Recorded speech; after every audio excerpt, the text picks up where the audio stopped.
right, what's up, YouTube? It is another episode of The Dunces out here with Jeremy. Jeremy, say what's good.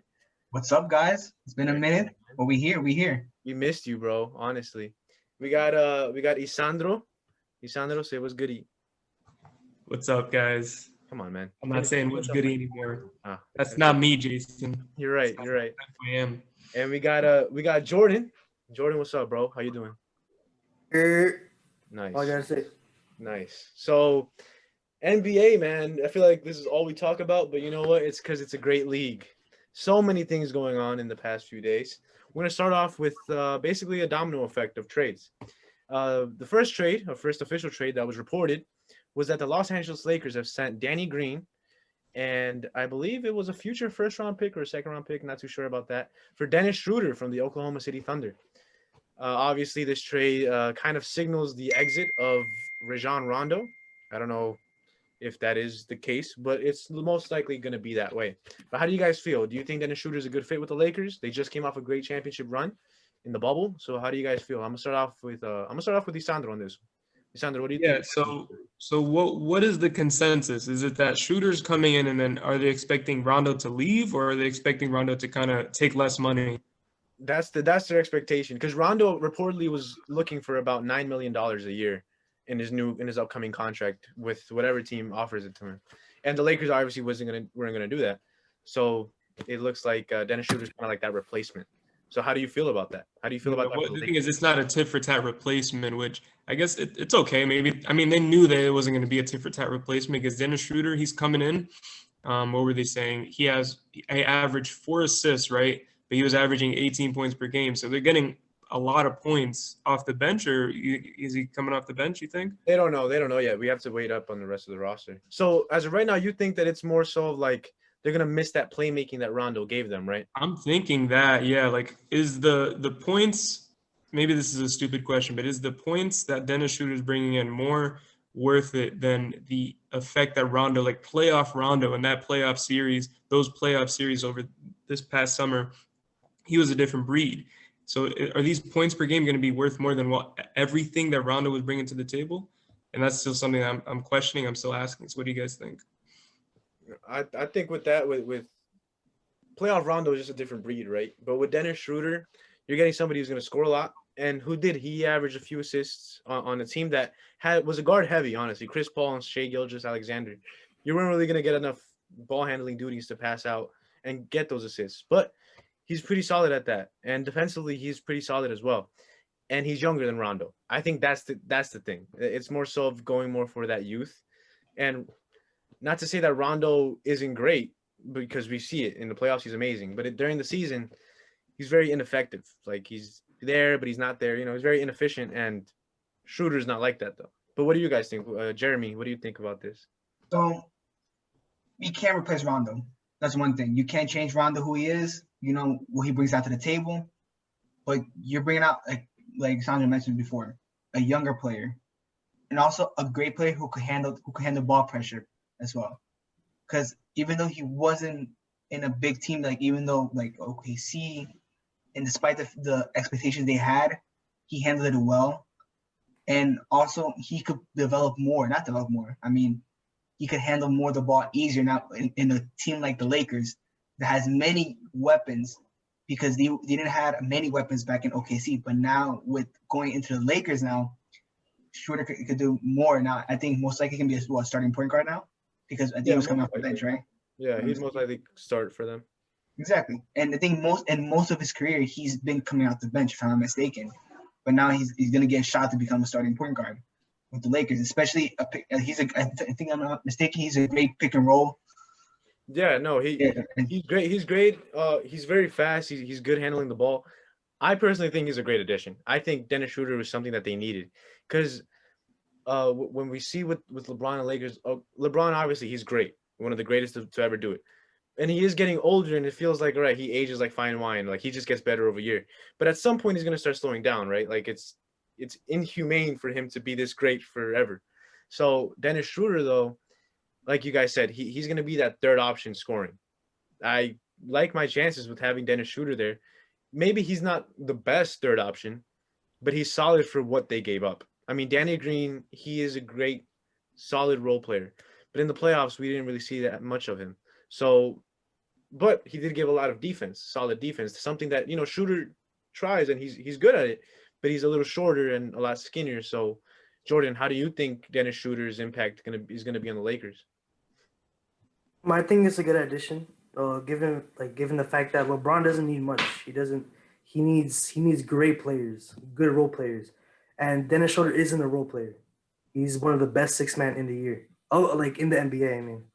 So he's great defensively, offensively, and when LeBron's on the bench, when he's not the floor general, we know what Schroeder can do, and it's not like he's gonna come in and he has to adjust. He's always adjusted to teams perfectly. He's never struggled with that. So I think it's a good addition. But I mean, we still got to see what else the Lakers are gonna do with trading. Kuzma's definitely gonna leave. So Oh yeah, we'll yeah. see Like, what they get from. Kuzma wants money. He wants like he wants like 15 mil, like a solid bump, solid increase, which I generally don't think he deserved. But it's more than likely Kyle Kuzma will be gone, and if not this season, then or if not the beginning of this season, then it'll most likely be the trade deadline. But let's just keep an eye out for Kyle Kuzma. Kuzma's got to go. So the general consensus here is that playoff Rondo will not be missed. That's what you guys are saying. No, we never said that. No, I think No, playoff Rondo will be missed. I said it perfectly. You cannot replace Rondo. You cannot replace Rondo. Will not be missed. I think he will. His impact off the floor and on the floor will be missed tremendously. Like playoff Rondo, and then just a mentor to the guys. Like him and AD are super tight. But for the player that you got in Dennis Schroeder, you got a younger player, averages more points, and he can handle the rock, and he'll do basically everything Rondo did. Just maybe not as well as playoff Rondo does, or he might do even better. You never know. So he might be missed in some ways, but in the end of it, I think Schroeder is just he's an upgrade. And basically the team who has an upgrade, they do better. That's just how the league goes. But to continue on, in other trading news, we got a trade in Phoenix. Robert Sarver actually doing something with his team. That's crazy. But the Phoenix Suns traded away Kelly Oubre Jr., Ricky Rubio, Ty Jerome, Jalen Lecque, and a future first-round pick for Chris Paul. Crazy. And Abdel Nader, who no one really – okay. But they got a solid starting lineup. So this is their projected starting lineup. It's Chris Paul, Devin Booker, Mikal Bridges, Cameron Johnson, who I love, UNC, and DeAndre Ayton. Do you guys think that this trade for Chris Paul will make them playoff locks? And if so, will they be contenders? I'm gonna start off with Jordan on this one. Jordan, what do you think? I mean, CP3 makes any team better. So with the Suns, especially with Devin Booker, DeAndre Ayton, he makes them play a playoff team, but that's about it. I don't see them contending against any of the better teams in the West. But they'll definitely be fun to watch in the playoffs. They're going to make it for sure. I mean, that's what he brings out the best in the young players. That's what he did in OKC.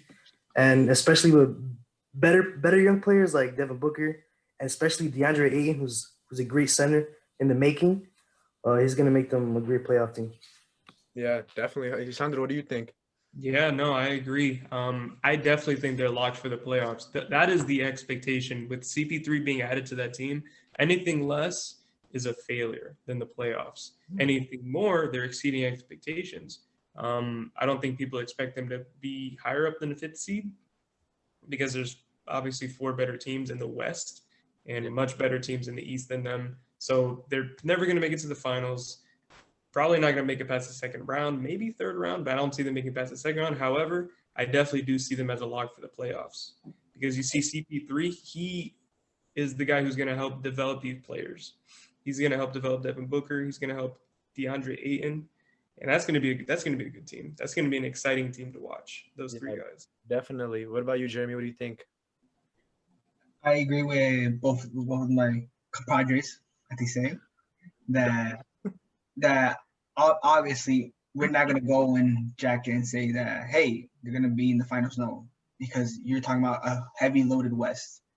And will they be playoff contenders? Yes, they will. Make it past the first round? Yes, they will. Second round? Yeah, all right. It's like I said, it's a heavy loaded West. But in terms of the team's development, especially with the guys growing like Devin Booker, especially at such a young age, and he became such a star in the league. And with CP3 alongside helping him develop, it's gonna be a great team to watch in the future. Even now, like even next season that's coming up, like let's see, because remember they were 8-0 in the bubble. Yeah. They were 8-0 in the bubble. So yes, you traded some of your good assets. I got a lot of good assets as well, but it's CP3. Yeah. I think this trade really shows Devin Booker. It's a win for Devin Booker finally because he deserved it. Like he's been in the league. He's still young. He's like 24, 23, but he's been in the league for about what 6 years now, 5 years now, and they've done nothing. That this bubble was 8-0, and they still didn't even make the playoffs. So, like it sucks because he deserves so much. And Robert Sarver is one of the cheapest, worst NBA owners in NBA history. He didn't want to pay Stoudemire. He didn't, with the whole Steve Nash thing. Like he was just not a good owner. But doing this trade is kind of showing right, D-Book, we believe in you. And just a belief in an organization, that's an immense like not to say that's like winning a championship, but to him that must be like how it feels, So I'm really excited for D-Book. I'm excited to see CP3. I kind of really wanted him on the Clippers, but Clippers or Bucks, honestly. Because yeah, if he goes to any of those teams, he's contending for a chip. Oh and yeah. This team, Yeah. he's going to help develop those young stars tremendously, but no chip. Yeah. So I think this is actually going to be an even better help for DeAndre Ayton than anybody else because DeAndre Ayton, look, he's a beast. I'm sorry. He's really good. He's a really good number 1 overall pick. Is he better than Luka? No. But no one's better Is he than better Luka. than Trae Young?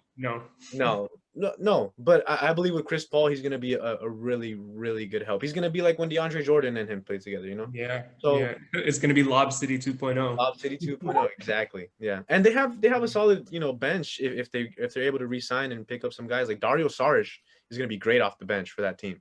So, the Phoenix Suns, I'm excited to see them. Feel a little bit bad for Chris Paul, but also kind of excited to see whatever goes on there. And Chris Paul's effect on this team is gonna have lasting effects. Oh yeah, for much longer than after because he's gonna help develop D-Book, other young players on that team, and DeAndre Ayton. He's gonna help these guys. Hopefully, it's expected that he's gonna help these guys blossom, so that even when he's not even there, these guys are just gonna take that next step, and that's gonna be really cool to watch. Elevate themselves. And you've seen it last year already when he was in OKC. You've seen it already how Shai Gilgeous-Alexander, however you say that kid's a beast, man. Like he's gonna be great, and it's Chris Paul is a great help of that, right? But we'll see. We'll see what happens with Phoenix next season. I'm really excited for them. But let's move on to a really big trade. Actually, a couple trades. But we're gonna talk about the Milwaukee Bucks as the organization. We're not really gonna talk about the other teams involved. But the Bucks got Drew Holiday for a big haul. They got him for Eric Bledsoe, George Hill, 3 future first-round picks. I believe a 4th could be added in that one, and a 2nd-round pick for Drew Holiday, which is a great trade for now, but we'll see. And then they also got Bogdan Bogdanovic in a sign-and trade. They traded away, I believe, Dante DiVincenzo, Ersan Ilyasova, DJ Wilson, and a 2nd-round pick, if I'm not mistaken, all for Bogdan, who I think is a great player. I wanted him on the Bucks last season. So what do you guys think this means for Giannis? Not the Bucks as a whole, but for Giannis Antetokounmpo. Jeremy, what do you think this means for him? Basically saying, all right, I trust this team for one more season. Let's see how this goes. Let's see how my organization invested in me because this is his team at the end of the day. He's the face of the franchise. So it comes to show that what they're willing to give up for him. So it means that is either chip or bust. Chip or bust, that's it. Right. And you got to do it now. And if that doesn't come to that, like they don't win a chip, better yet, if they leave the 2nd round just like last season, he's going to my team, baby. Golden State. Okay, that's a bit of a hot take. But what do you guys think? If he does sign the extension, the Supermax, do you think he's going to sign it soon, or do you think he's going to wait till this season is over and he's going to sign it in 2021 because he's still eligible for both? Well, I believe he'll wait. I really don't know. I mean, if I were him, I'd wait because That's if the he smartest signs decision, right? if he You wanna signs see now, if he signs now, he'll make far less money than he would if he signed next season. So So yeah, I'm taking next season. Honestly, I'd wait for the season, but I think with this trade though, Drew Holiday is definitely an upgrade over Eric Bledsoe. Eric Bledsoe in the playoffs just becomes nothing. He's irrelevant in the playoffs, and they were able to keep Chris Middleton. Look, their projected starting five: Drew Holiday, Bogdanovich, Chris Middleton, Giannis, and Brook Lopez. The fact that they were able to keep Chris Middleton and Brook Lopez, who Giannis likes, that was very important, I think, for him, for Giannis and the Bucks as a whole. I think this is going to be great. A great team defensively, a great team offensively.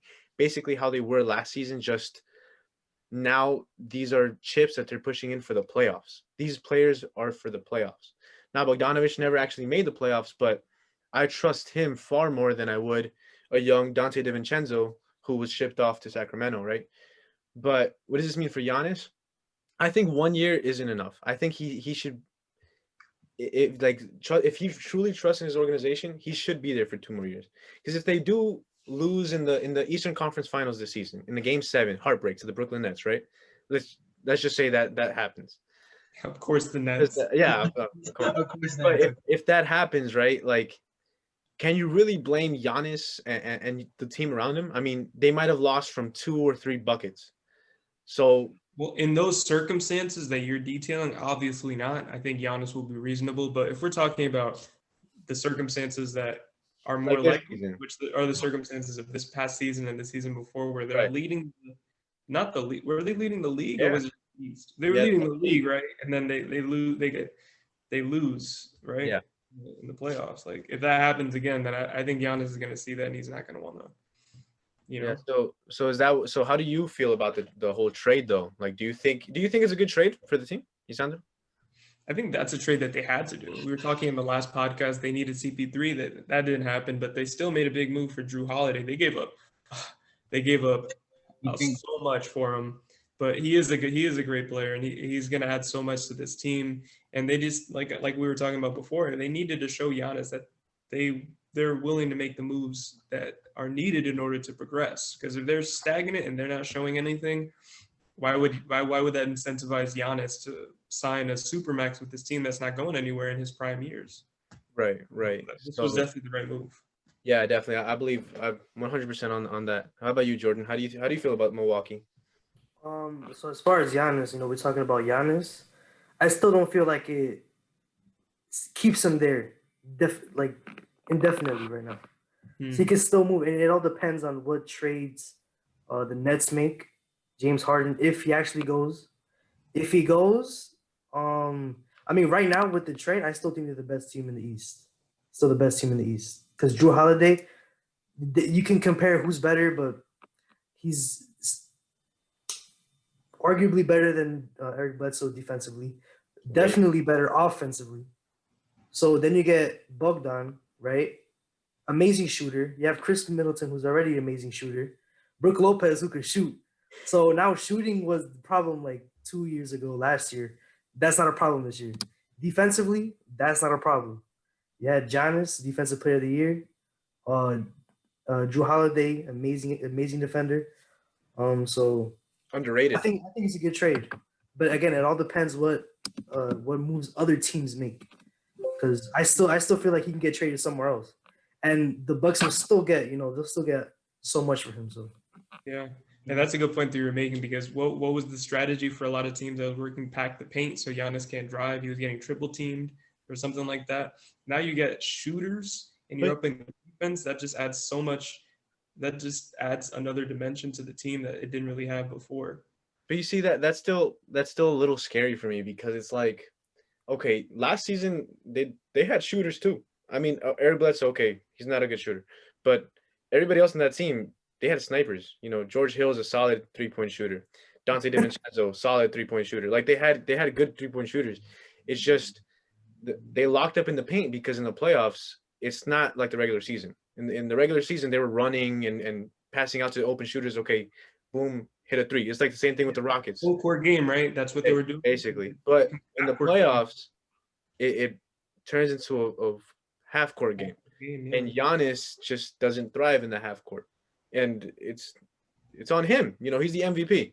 So a lot of the reasons why Milwaukee isn't doing so well is because of him. However, his teammates weren't doing anything in the playoffs either. Eric Bledsoe, like I said before, a no-show. Drew Holiday, he's proven that he's great in the playoffs. That series when it was him and Rondo and AD against the Blazers, they demolished. Drew Holiday is extremely underrated. I could see him as a potential all-star next season. I think he's that good. I think he's going to be all-defensive team because he's finally going to get the recognition that he deserves because he is one of the best players in the league. Maybe not top 10, top 15, but a great second option. And I think that's what he's going to become. I think he's going to become that second option that Chris Middleton should be. But Chris Middleton now gets to move into that great third option. So, look, I think right now, depending also on what Brooklyn does or what other teams do, this is their championship window.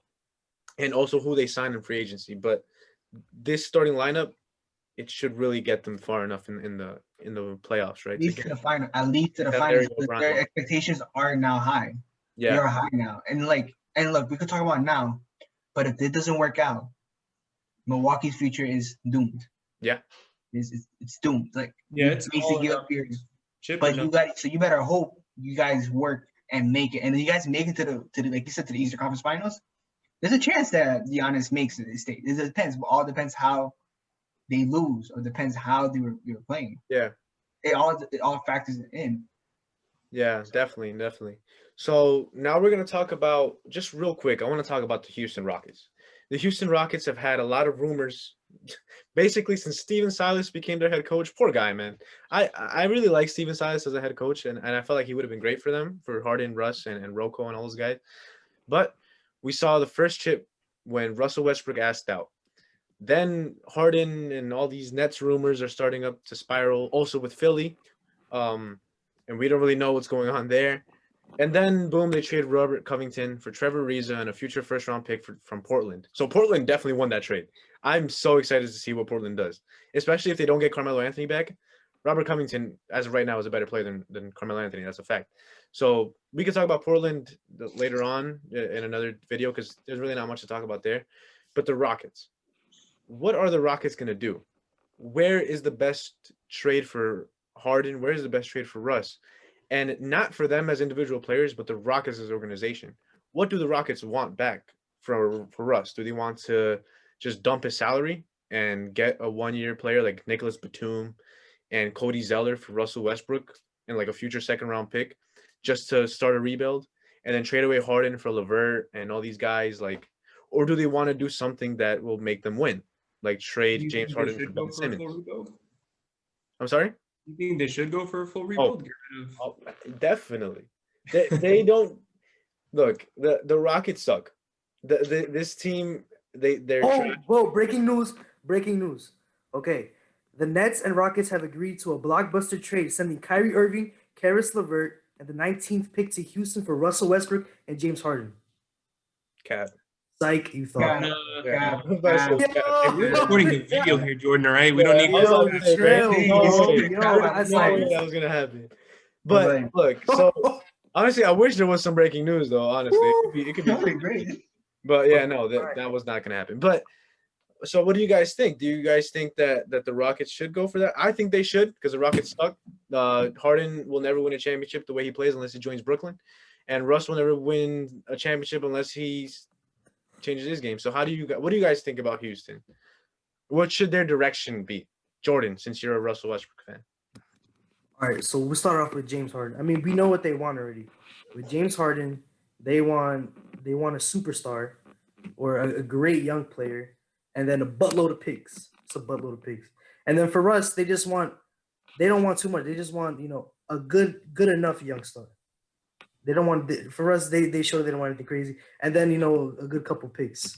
So for us, I mean, but for Harden, the team, I feel like Nets. They don't. Well, what good young star do they have to offer other than Kyrie or KD?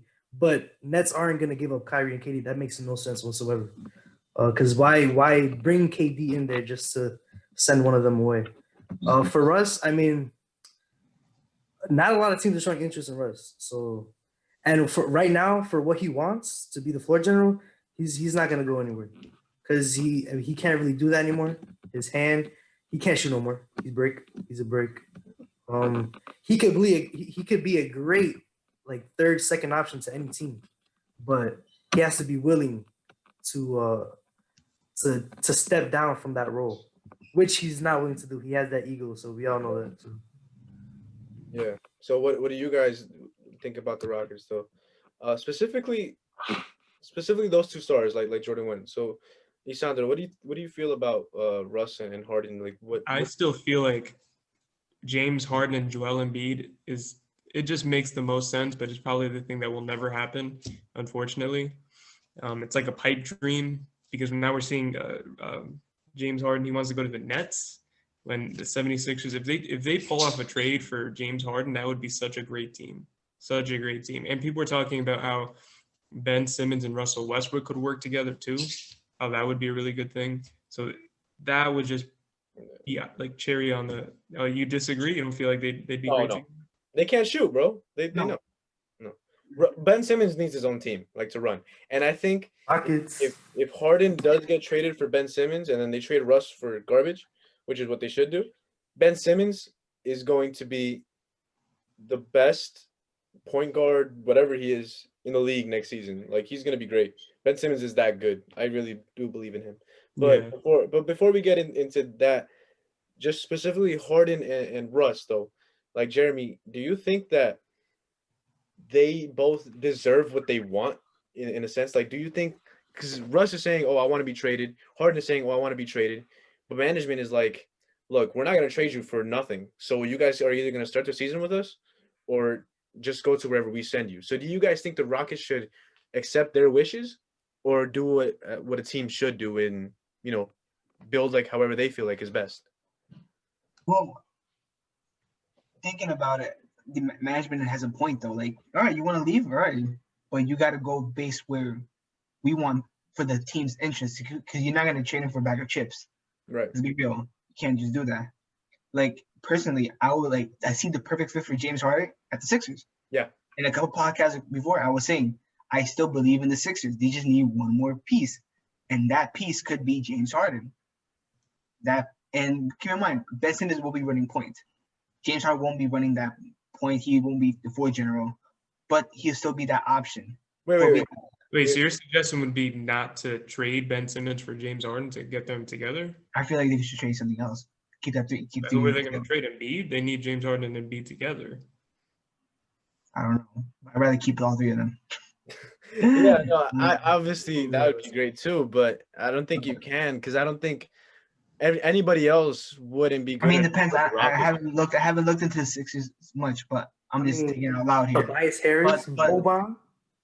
Boban left. He's in Dallas. Okay. No, seriously, no. I think you have to trade for Simmons. In reality, you have to trade for Simmons. In the Russ situation, it's kind of hard because, like I said, not many. Yeah, there aren't many suitors. Exactly. Like, who willing to give up for that? Like, maybe Charlotte. Yeah, like I said, like Nick Batum, like players like that. Like that's it. Like Charlotte. Like, the only reason why we talking about because of the Jordan brand. Yeah. That's it. That's the only reason why. That would make sense to go over there. Other than that, like. So then, all right. So let's say Harden does get his wish. Let's say he does go to Brooklyn. Does that make Brooklyn a championship team? No. On paper, they are going to be, on paper, again, they're going to be an amazing team.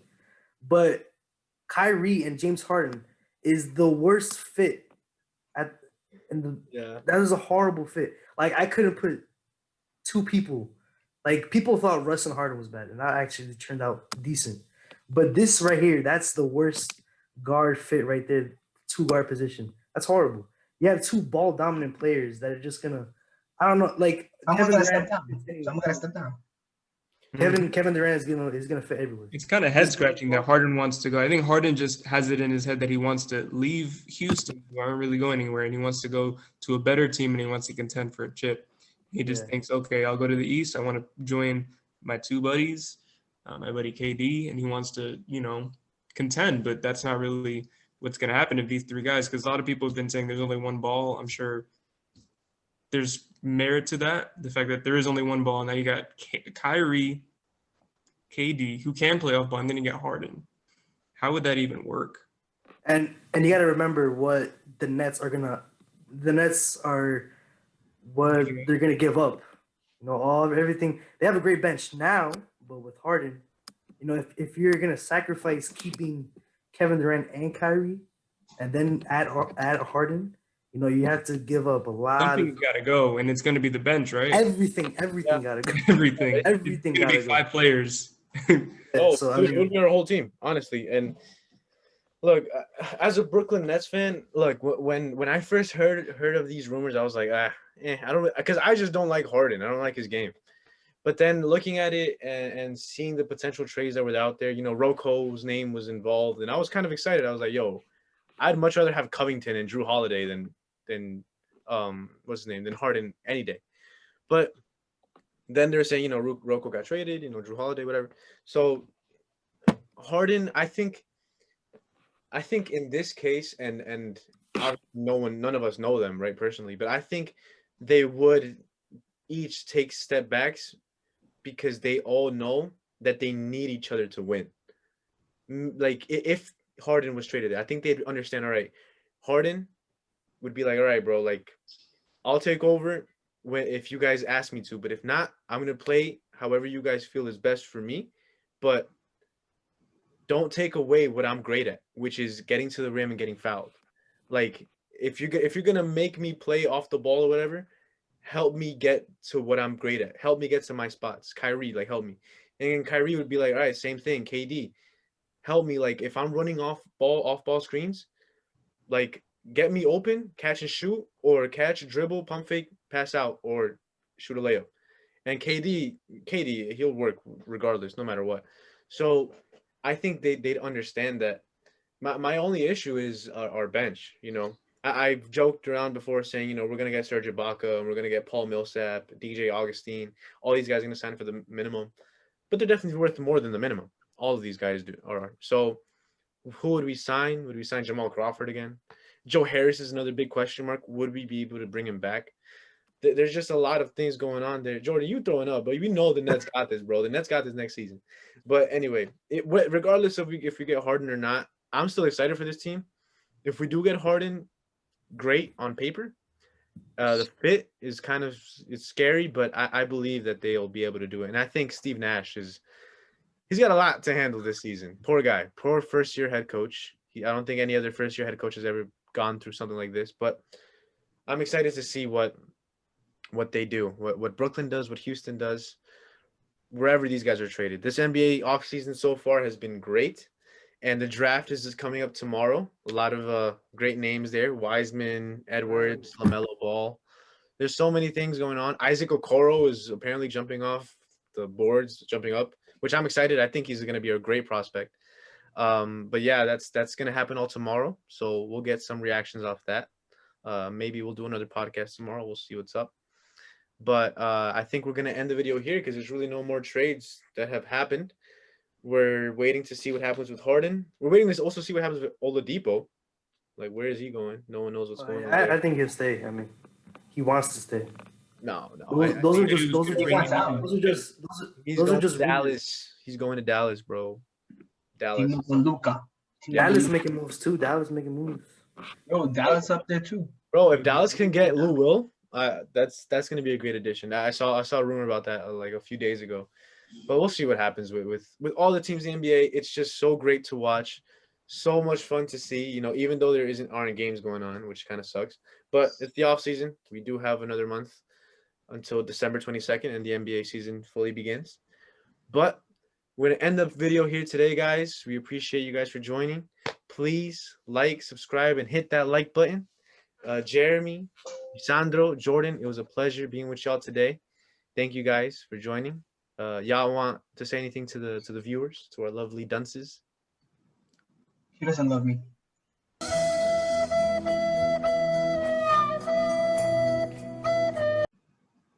Damn. All right, so we're gonna end it off here. I'm head out. We're gonna end it off here, guys. Thank you again so much. We appreciate it, and peace out.